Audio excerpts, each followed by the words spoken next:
My goodness, has it been a long time or what? Okay, so this video is going to be an update. And in this update, I'm just going to speak on kind of everything that's gone on these past couple of months, kind of why I've been a little bit MIA. Sorry. And yeah, I'm going to do another video as well touching on setbacks, which, yeah, kind of is going to come up in this video anyway due to it being an update. So I haven't posted in a wee while. I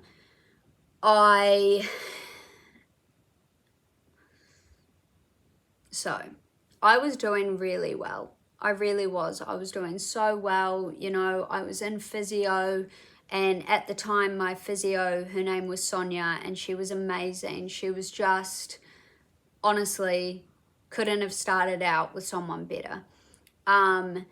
She was just really amazing, and she definitely pushed me to realize how strong I actually was.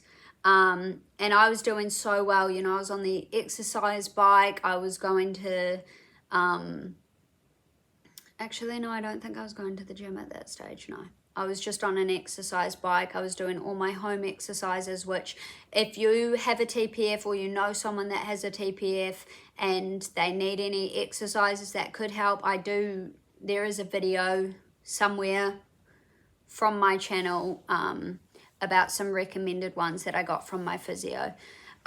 So I think I was about 9 weeks post-op, and she was just blown away. She had only ever dealt with 5 TPFs before me in her 35 plus years of being a physio, which kind of just like is, you know, it's such a rare injury, and to be in a line of work for so long and only ever have 6 in total, that kind of just shows how rare it is.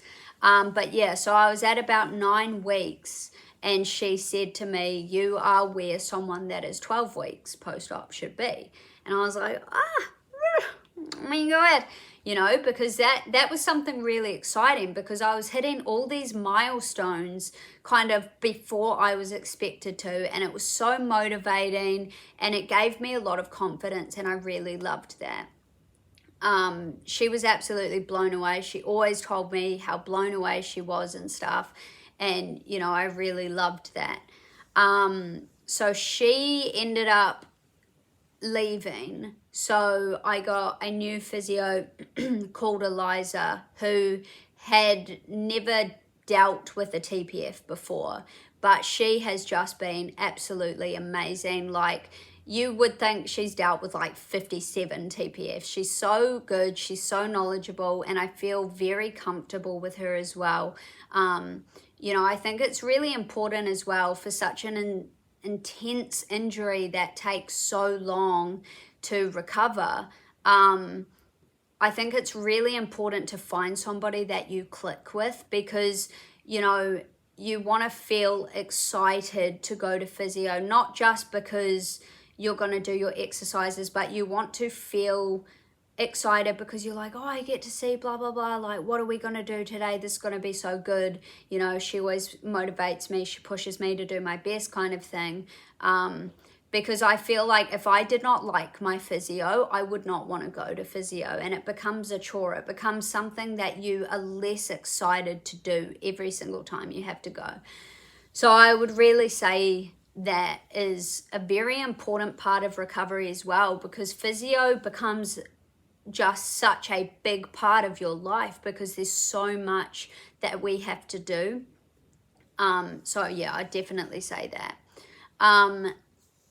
So yeah, I was doing really well in physio. I had started going to the gym. I was able to, you know, obviously starting out very light, but I was able to do my leg presses, adductions, you know, all that kind of stuff. And that was really exciting. I started getting into hydrotherapy, which was really beneficial as well. If you haven't already started or looked into doing hydrotherapy, definitely recommend it, because you're able to start doing things that you just can't do outside of the pool because it makes you weightless, you know. So now we get to the bad part of the story. I was doing super well, and Kate and I had moved into another house, which is kind of where it all went wrong. Not the house, to be clear, love the house, but what I did. So I will fill you in.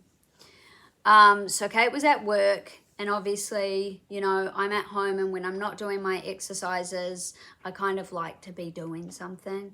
And because we'd just moved in, you know, I wanted to set up the spare rooms and stuff. The beds were already in there, so it was okay. I wasn't like lifting heavy, but there were containers and stuff, so I was kind of just back and forth to the shed, all that kind of stuff. Because at that point, my leg, beautiful. Like, I could lift my leg up in the air, I could drop it down, I could extend it in the air, you know, like I didn't need to have support or anything. I was just doing so well. My flexion was about 128 degrees. My extension was pretty much 0. And so, yeah, like I was saying earlier, my recovery was going very well. It was going very smoothly. You hear about people having setbacks, and I think I was very naive. I will own up to it. I was very naive to think that I would not be one of those people because I was doing so well. I was hitting all my milestones. I was doing chef's kiss. Like, I was doing good. Now, there was one thing that I could not do, and that was stairs. If you know, you know. Like, I know half of the people that are going to watch this that have either had a TPF or have a TPF or know somebody that has. Stairs is like prison. You literally. And for me, doing so well, so consistently, that was almost something my brain just wasn't processing. Like, we can do everything else, but what, you're telling me we can't do stairs? And so that brings me to my accident / setback. We have this tiny, and when I mean tiny, look at the size of my finger. Yeah, I measured the step and it's the length of my finger. So I attempted to go down that step with my bad leg first.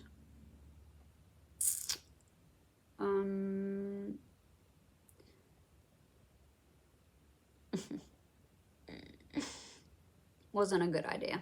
So when I went down this step, the whole, all here up to there, just the whole circumference of my knee hurt. And I haven't, you know, hurt like that in a very long time. I instantly retracted. So like, I didn't fall, I didn't, you know, hit my knee. I didn't actually do anything other than this step, but it was like the feeling of my whole knee collapsing kind of thing, which, you know, like my knee was going to buckle kind of thing. After that, instant swelling, which, I mean, I'm always swollen, but this was something else. Like, this was bad. So yeah, straight away took myself off my feet. I was like, you know, I'd pretty much finished anyway. So I was like, damn, goddamn.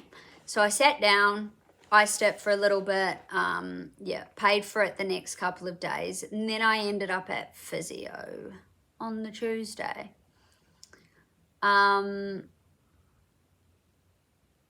Wasn't good.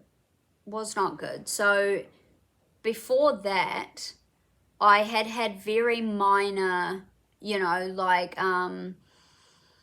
for example, my cousin got out the car and she left the door open and my dog jumped out. Baxter jumped out, and this was next to a main road, and oh my God, I freaked out because I don't know about y'all, but I don't really want my dog to die. I love him more than I love myself.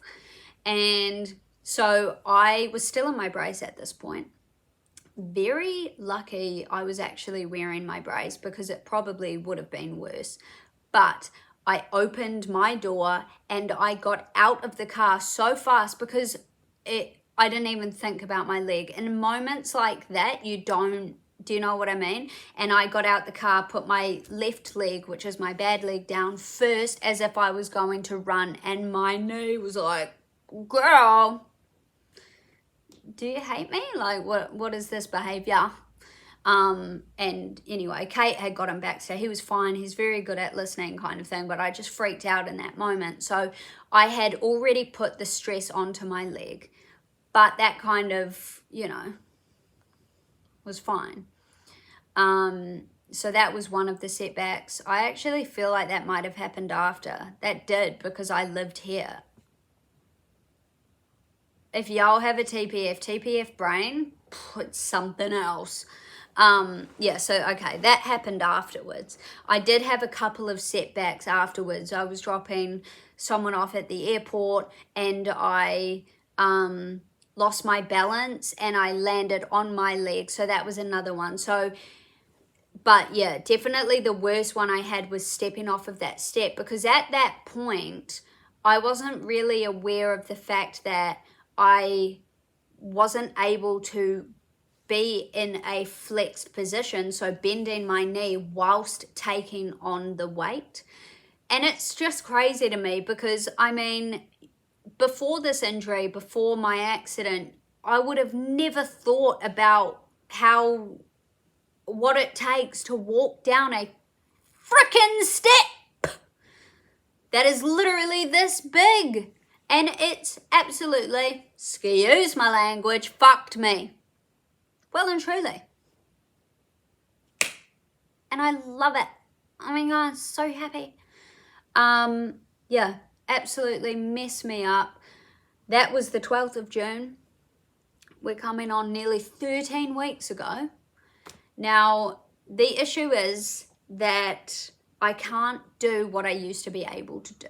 So when I used to lift my leg and I'd just drop it down, or I'd straighten it out without it having to be supported, I no longer can do that.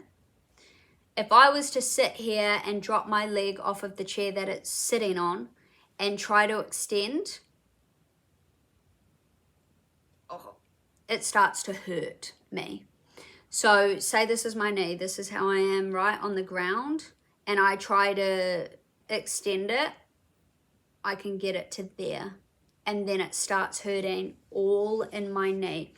If I put my other foot underneath it, I can get it up. As long as I have something supporting me, I can get it up and I can hold it. I tense my quad and I'm able to hold it.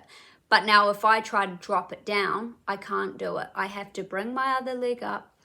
And that was something for me that I really struggled with, because it was stuff I could already do. Do you know what I mean? Like, I was already there, I was doing well, and then I set myself back. All because I was impatient. That's it. It's 100% my fault. I got impatient. I think also a part of me got quite cocky, because I had been doing so well. I hadn't had any setbacks. I was hitting milestones before I was expected to. And I think what came with that was a lot of overconfidence. I'm not going to have a setback. Look how well I'm doing. The universe was like, girl, take a step back, because look at this, And now I'm, still trying to recover from that. I had a CT last week that showed I still have a 2mm step down from my tibial plateau, which is apparently fine. Apparently that's normal to kind of have findings after such an intense accident injury, because they will still be there. So I got to see the photos. I'll show you. And this right here, so from there to down here with that magnifying glass is, that's the depression. Girl, when I tell you I nearly vomited when she said that was meant to be flat. Flat. Nasty. And yeah, so this is just, you know, all because of one little decision I decided to make. One decision I decided to make overall time was about 3 seconds. And yeah, messed me up. Currently, I am, excuse me. Hey Siri, how many weeks ago was the 2nd of March?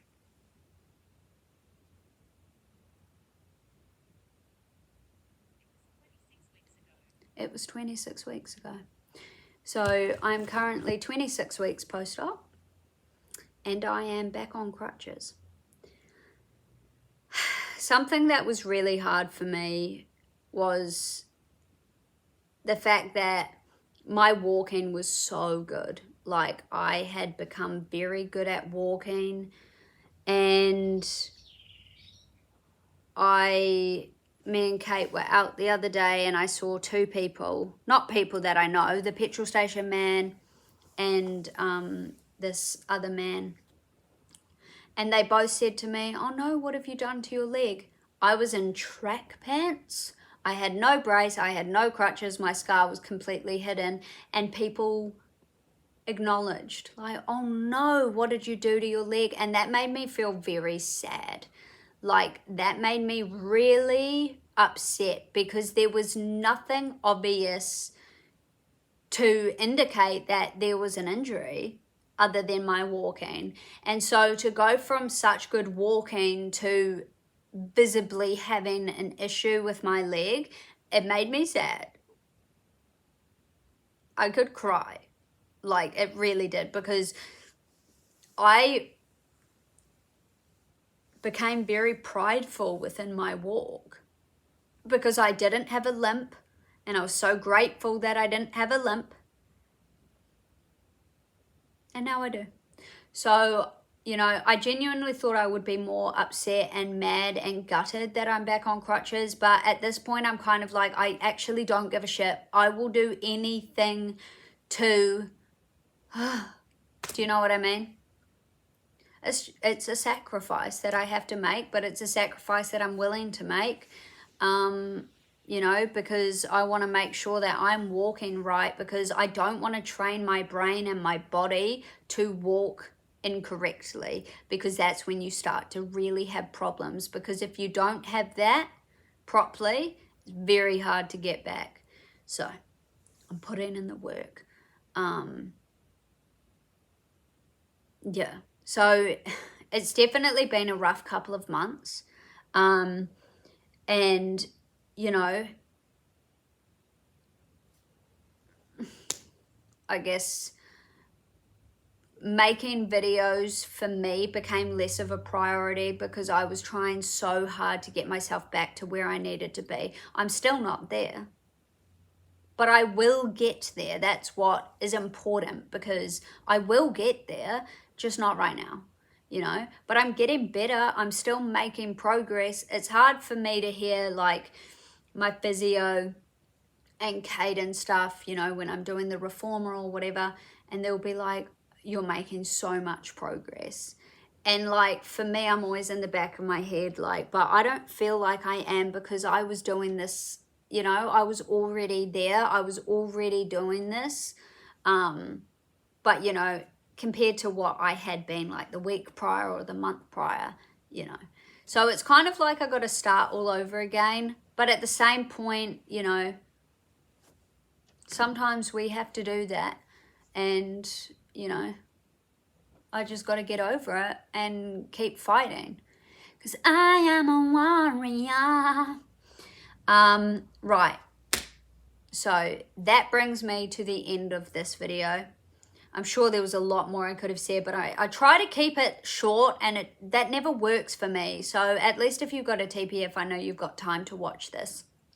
So yeah, I'm going to make a couple more videos, and yeah, I'm glad to be back. I've missed you all and I hope you all are doing so well. Please let me know how you guys are doing. And so sorry for the long videos, but technically it's like an episode of Friends, except they're a lot funnier. Anyway,